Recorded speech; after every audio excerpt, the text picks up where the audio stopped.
If you asked me what taught me to see the world, I would give you an answer that surprises most people.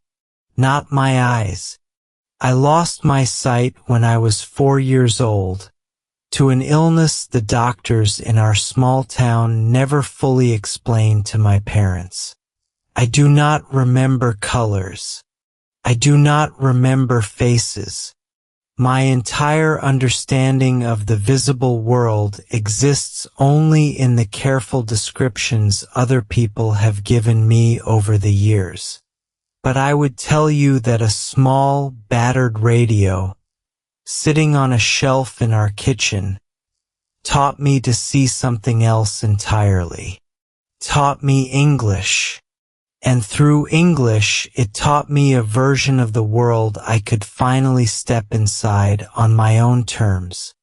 My name is Marcus, and this is the story of the radio voice that changed everything for me. I grew up in a small coastal town, in a house with thin walls and a kitchen that always smelled faintly of the sea. My parents worked long hours. My father as a fisherman, my mother mending nets and cleaning houses for wealthier families nearby. Neither of them spoke English. Our entire household existed in our native language, and there was no particular reason to expect that would ever change. School, for me, was complicated. I attended a small local school that had no proper resources for a blind student. I learned some things by listening carefully, memorizing by ear what other children learned by reading. But formal education, especially anything beyond our own language, felt entirely out of reach. I do not say this with bitterness. It was simply the reality of my childhood, in a small town with limited resources, decades ago. The radio arrived in our house when I was 9 years old, a gift from my uncle, who worked on a merchant ship and occasionally brought back small treasures from his travels. It was an old thing even then, with a dial that needed careful, patient tuning to find a clear signal. My father placed it on the kitchen shelf, mostly for the evening news and occasional music. One evening, while turning the dial slowly, searching for our usual local station, my father accidentally landed on something different. A voice, calm and clear, speaking in a language none of us understood. "Turn it," my mother said, already reaching to change the station. "Wait," I said. "Leave it a moment." I do not fully know even now why I asked that. Something about the rhythm of the voice caught my attention. Something musical and structured that felt different from the ordinary chatter I was used to hearing. My father left it there for a minute or two out of curiosity, before eventually switching back to our usual station. But something had already caught inside me. A small, persistent curiosity I could not quite let go of. I began asking my uncle about it the next time he visited.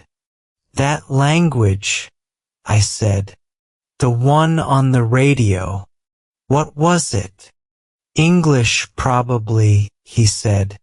"There's a station that broadcasts English lessons and world news, late in the evenings. Sailors listen to it sometimes, to practice for international ports."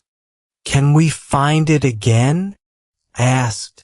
My uncle, amused by my sudden interest, helped me locate the station's approximate position on the dial before he left. From that evening forward, I began sneaking into the kitchen after my parents had gone to sleep, turning the volume down low, carefully tuning the dial by feel until that same calm, structured voice emerged from the static. I understood almost nothing in the beginning. The voice spoke steadily, sometimes slowly, sometimes at a pace I could not follow at all. But something about simply listening, night after night, felt important to me, even before I understood a single word. I began noticing patterns, purely through repetition. Certain sounds appeared again and again. Greetings, it turned out later, though I did not know that yet. Certain rhythms repeated at the start of each broadcast, a kind of introduction I eventually memorized entirely, without understanding a single word of what it actually meant.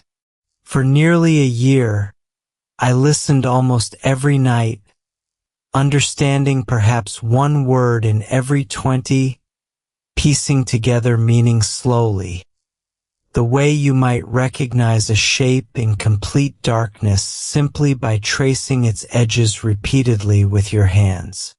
The real turning point came when the station began broadcasting a specific segment, once a week, aimed directly at teaching English to listeners. A calm, patient voice, a woman, I would learn much later, though at the time she was simply the radio voice to me, would slowly introduce single words, repeat them clearly several times, and use them inside simple example sentences. Hello. This word means a greeting when you meet someone. Hello. Hello. How are you today? Hello.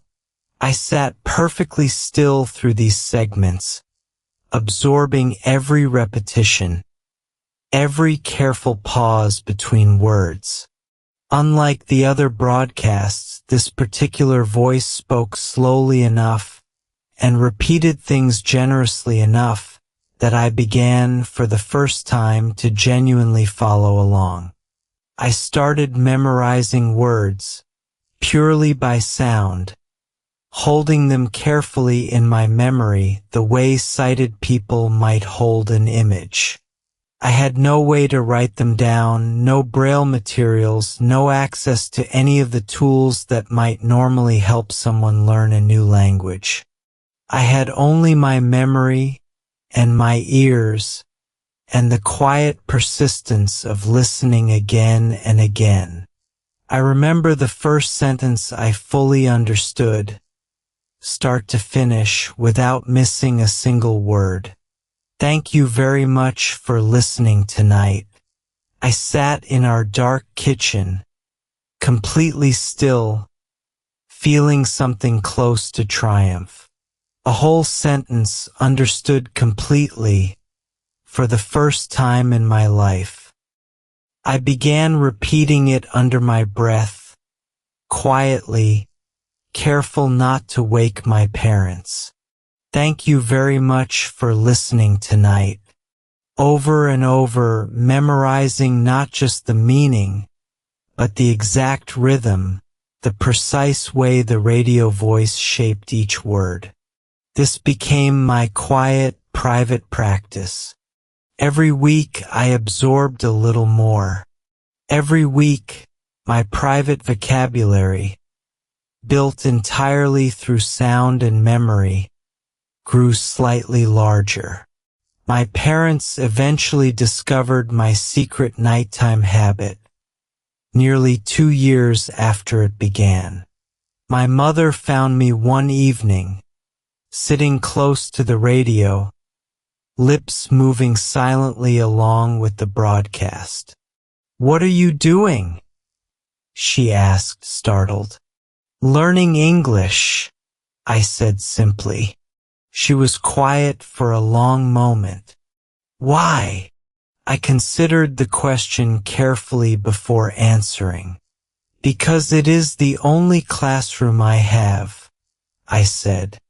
"Nobody teaches me anything special because I cannot see. But the radio does not know I am blind. Simply speaks and I simply listen. That is enough. My mother did not fully understand, I think, why this mattered so much to me. But she never stopped me again. Occasionally, she even sat with me in the evenings, listening quietly alongside me, though she understood even less of it than I did. By the time I was 14, I could hold a very basic conversation in English, entirely self-taught, built from years of careful, patient listening. My vocabulary remained limited, my grammar imperfect, shaped more by instinct and memorized patterns than any formal understanding of rules. But I could genuinely communicate in a language nobody around me spoke, learned entirely through a small radio and my own persistent curiosity. A turning point came when a visiting aid organization arrived in our town, offering basic services for disabled children in the region. Among the volunteers was an Englishman named James, who was startled, during a routine assessment, to discover that I could understand and respond to his questions directly in English, without an interpreter. "Where did you learn this?" he asked, genuinely surprised. "The radio," I said, "for 5 years now." He was quiet for a moment, processing this. Then he asked, carefully, "Would you like to learn more? Properly, I mean, with actual lessons and braille materials." I remember the specific feeling that question created inside me. A door, previously entirely sealed, suddenly standing open. "Yes," I said. "Very much yes." James arranged, through his organization, for me to receive proper English lessons, along with braille training that finally allowed me to read and write independently for the first time in my life. Progress, with proper instruction, moved considerably faster than my years of solitary radio listening ever could have on their own. But I want to be clear about something important. Those formal lessons did not start me on this path. The radio did. Years of quiet, persistent, entirely self-directed listening had already built the foundation. The ear for rhythm, the patience for repetition, the deep familiarity with the language's sound, that made everything afterward possible. By the time I was 18, I was fluent enough in English to begin studying, through a specialized program, toward becoming a translator, work that eventually became my career. I still remember, even now, decades later, the exact sound of that radio voice, calm and patient, repeating simple words into the darkness of our small kitchen. I never learned her real name. I never had any way to thank her directly for the small, unknowing gift she gave a blind child listening secretly, night after night, on the other side of a radio signal she likely never imagined reaching someone quite like me. I think about her often, especially now, working as a translator, moving fluently between languages every single day, in a career that began entirely with a battered old radio and a curiosity I could not quite explain, even to myself as a child. I want to leave you with something. If you are learning a new language right now, in whatever circumstances life has given you, you may believe you lack the proper resources, the proper classroom, the proper teacher, the proper starting point everyone else seems to have. I want you to know clearly that none of that was ever strictly necessary. I learned an entire language for years using nothing but a battered radio and my own patient, persistent listening, long before any formal lesson ever reached me. Whatever you have access to right now, a video, a voice, a single recording you can play again and again, may be enough to begin.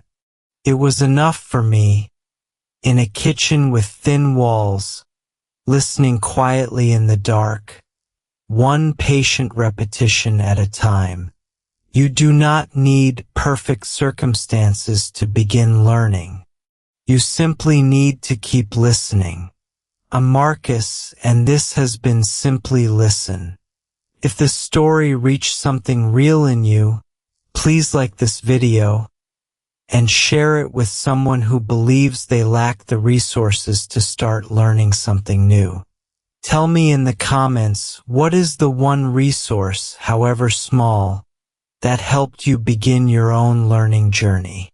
I would love to hear about it. Thank you so much for listening today. Have a wonderful day, and I will see you in the next story.